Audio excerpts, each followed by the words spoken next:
such a big officers, so you got to stand up to address. But we want to do it like more informally, though, if we are allowed to. Thank you. Thank you for the gracious words, Professor Sybil, as the moderator for today. Honorable Madam Professor Nguyen Thi Kim Tien, Minister of Health, Republic of Vietnam, and Dr. Kidong Park, Country Representative Vietnam of WHO, Mr. Richard Island, the Managing Director of Hospital Management Asia, and distinguished leaders and managers of hospitals all over Asia. Ladies and gentlemen, may I begin by registering my word of thanks for this invite, and particularly to the Honorable Minister of Vietnam for this lovely, beautiful country and beautiful people with their overflowing hospitality. And let's give them a big round of applause for this. Let me begin by not overemphasizing to capitans of the industries. You know, I'm talking to leaders or preachers themselves. I don't pretend to know more than most of you. But let me say this, that health is a macro-critical economic, social, and political opportunity. May I emphasize that again? Health is a macro-critical economic, social, and political opportunity, but neglect of this sector poses a risk now and in the future, particularly to the government of the day, like what I am representing today, the new government of Malaysia. And all the more, ministers of health, ASEAN and the rest of the world, being challenged to uphold and deliver the SDGs, and in particular, the bold vision of universal health coverage, leaving no one behind, reaching the unreached, all easier said than done. May I also remind you that health is also a special good, a fundamental human right, and a right to the well-being, to realize the full potentials and cohesiveness of our citizenry in expressing our humanity and our aspiration as a nation and as a global community. The macro criticality of health is indeed even echoed by global institutions like the IMF, International Monetary Fund, when they concurs that public investment in health and education, particularly, boosts productivity and growth and reduces inequality of opportunities and income, and increases the resilience of our lower income households to economic shock.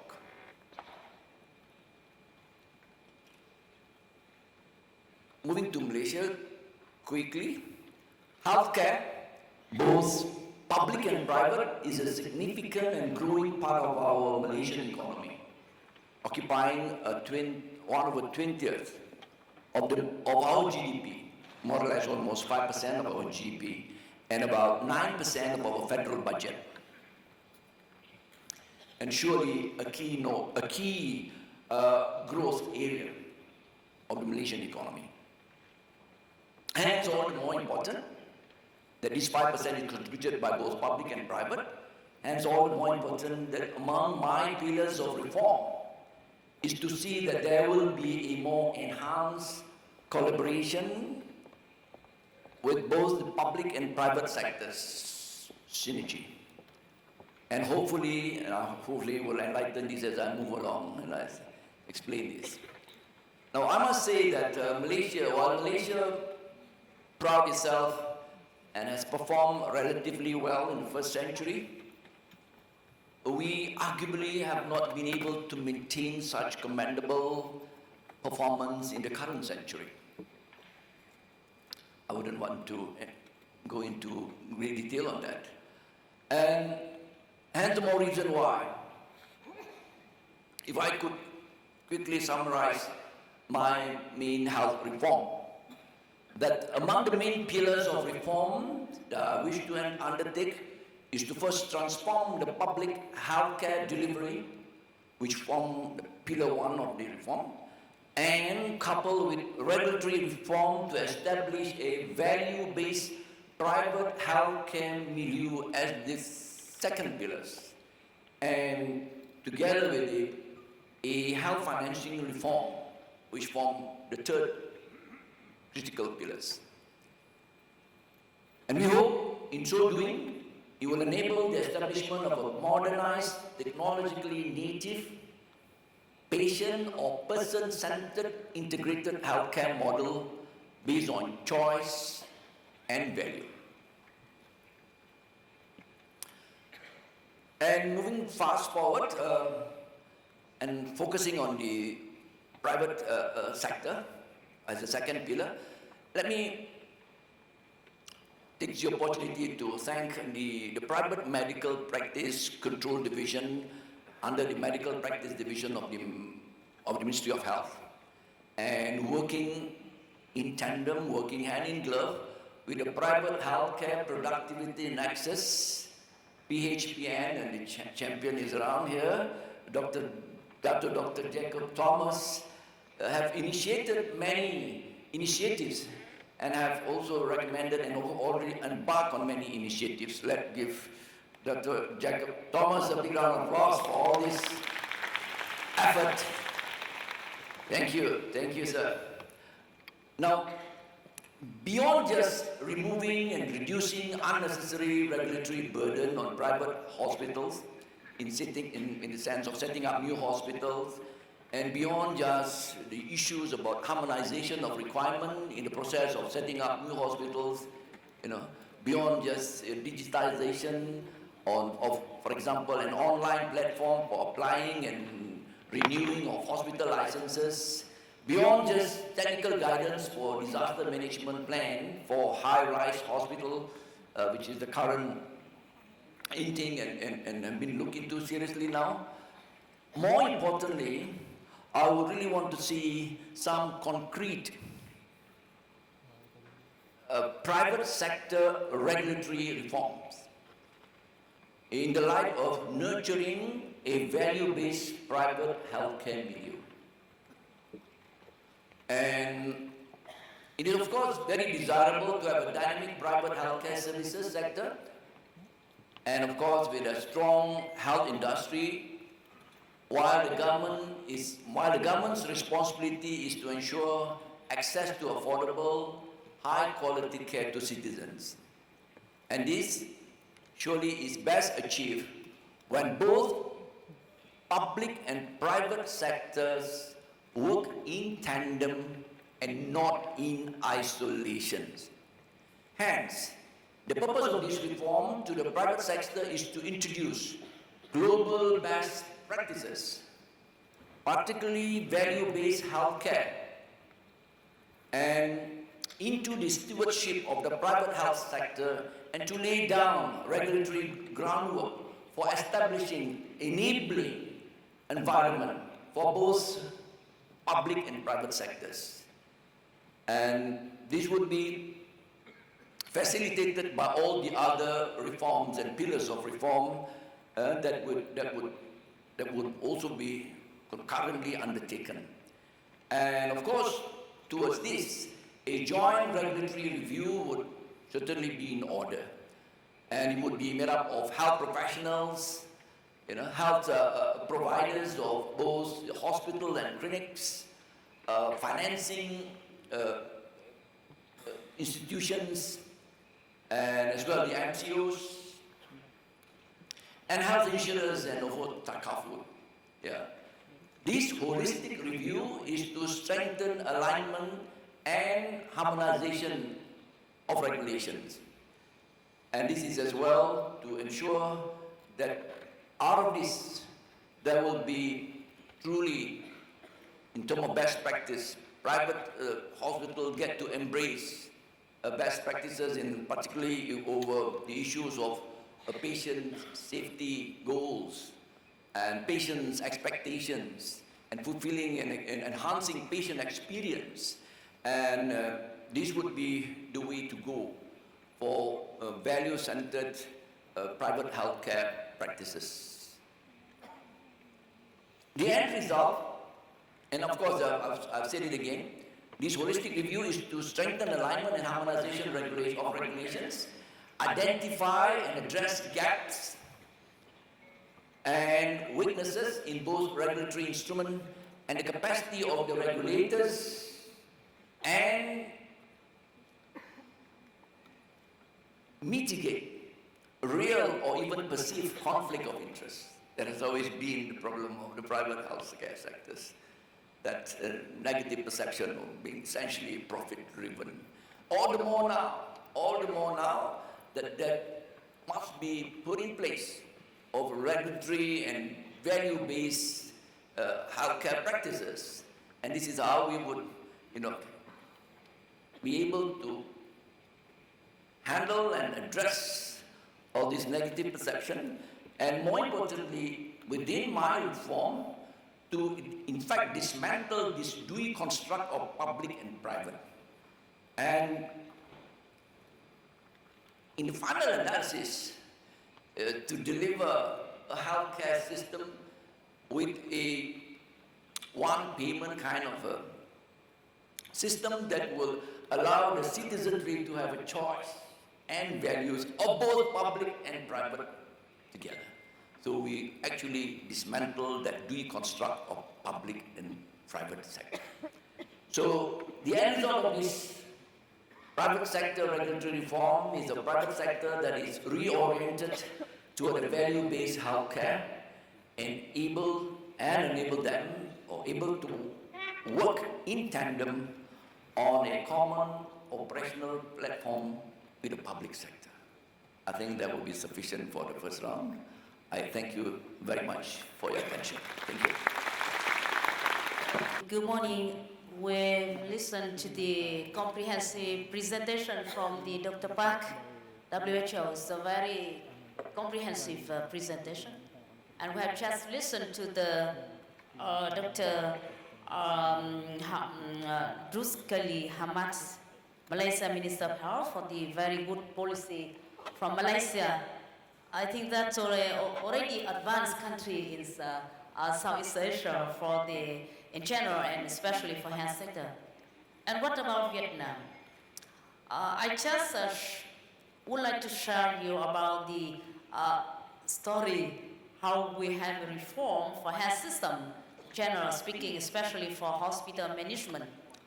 I started health minister 8 years ago, and what we have done together with all our colleagues of the whole countries. I remember about this 8 or 9 years ago. Each time when I went to hospital, I always received the complaints. The complaint from the patient, and the complaint and many things complicated from the mass media, newspaper, social network for the health sector, especially from hospital. And what, at the time, how we taught to reform health system, especially for the hospital management. Now, in conception, forward to the universal health coverage. It means that everybody could access to the health services without difficulty of the finance. And so, in front of us, we are medical doctor, we are the medical staff, we have one people, but with two situations. The healthy people like us now, and the patient hospitalized in hospital. And if we want to serve the healthy people as well as the patient, we have to have the power of the human resource, financial resource. So at the same time, we want to have the reformed 3 pillars, based on 3 pillars. The first for now at the time it's too hot for the patient in hospital. We make the priority to reform the patient in hospital, and the second for the healthy in the population, and to find the resource, especially the financial resource. And for the patient in hospitalized, we learn experience from you. Like in 2009, the hospital management meeting like that in Ho Chi Minh City. And our respect the conception of patient center. So we have implemented many resolutions. The first attitude for physician, we call them smiling, but at that time it's not easy. The attitude of patient and the clinical quality, like the patient safety, and also we created the set of criteria of hospital quality. And the big changes at that time, that's overcrowded in public hospital. But in Vietnam, we have much more public hospital than the private hospital. Even we now encourage the private hospital and also PPP. And the overcrowded. And the bypass, the patient want to make the bypass from the lower level to the higher level. So in public hospitals, overcrowded. So we implemented many, I think that at least 10 circular and decision from the Prime Minister for the quality, improve hospital, medical services in hospital. And many things we have been done. We don't have a time to present. Even we change the clothes of the medical doctor and nurses. We change all the arrangement in the outpatient, inpatient. Consider hospital must be green, clean, and familiar. And last year, based on the independent evaluation from UNDP, the PAPI index showing that 83% of patient satisfaction. So we have the big changes about the satisfaction of the patient. So one key that we got that patient center. And we make the very good competitive between all the public hospital and private hospital in focus on the patient. So I think that's one thing. So all the topic in the meeting like that is very useful. Interesting for Vietnamese medical doctor and hospital, Vietnamese hospital manager to learn from outside. And applies in creating for the real situation of Vietnam. And the second, reforming that health system for the healthy. We make priority for the hair promotion, private hair care, as Dr. Ki Dong Bak mentioned about the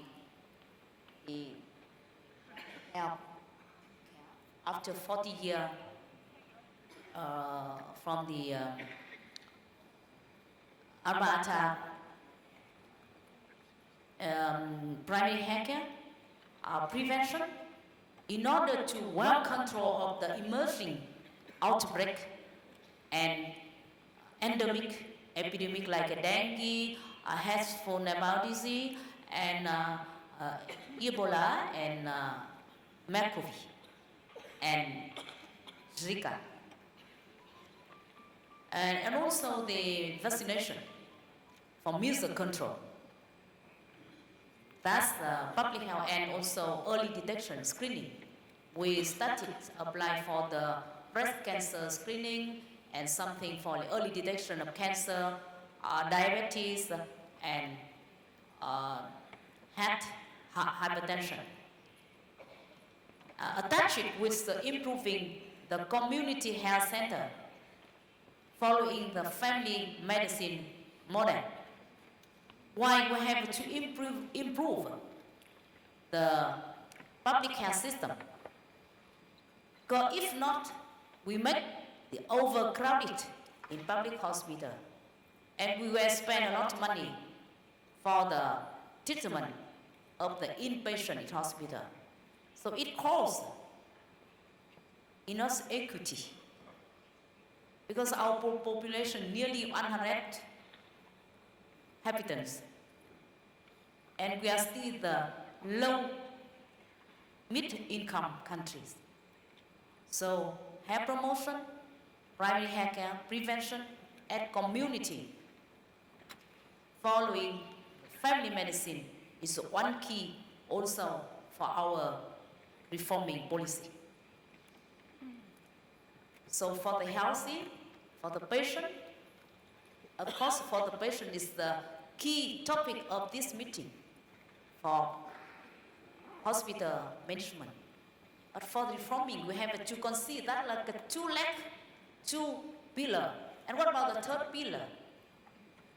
If we don't have the money, if we don't have the infrastructure, good infrastructure, the new hospital, the new facility, the new medical equipment, how we can do? And also the IT application is now for the revolution, industry 4.0.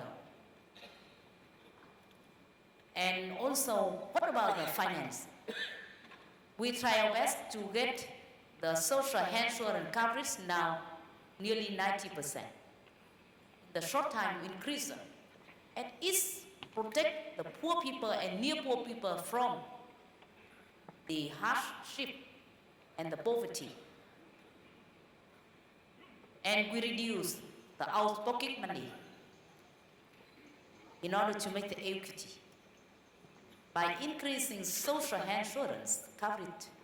And the government pay 100% for the poor people, 80% for the near poor people, and also 100% for the minority and the people living in the mountain area.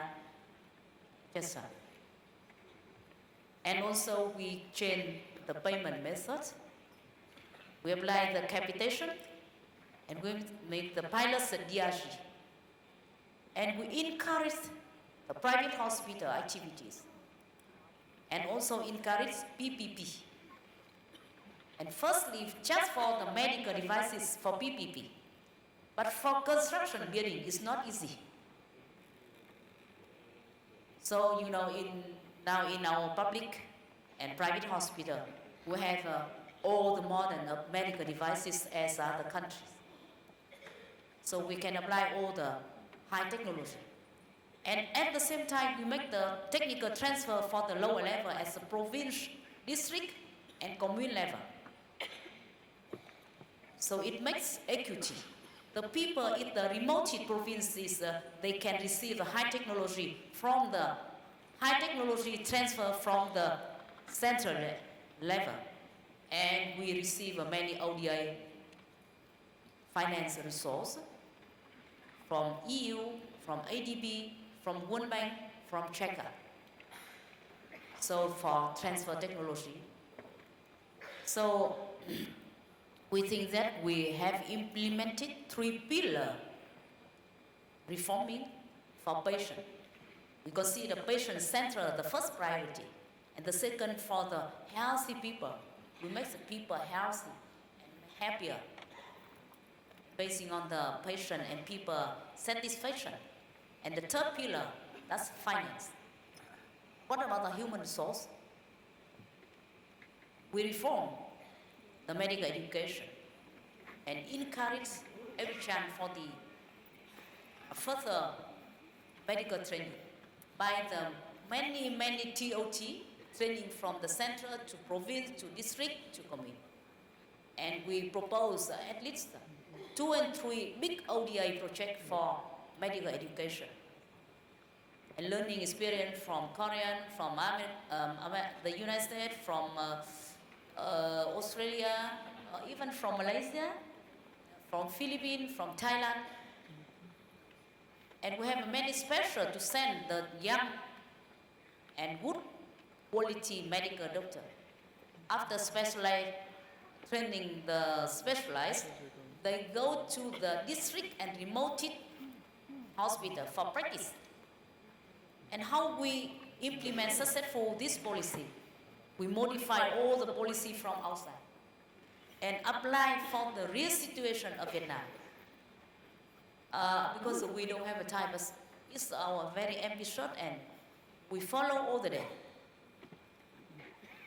So I think that's we share some experience from our practical difficulties about 7-8 years ago, and now we have some progress.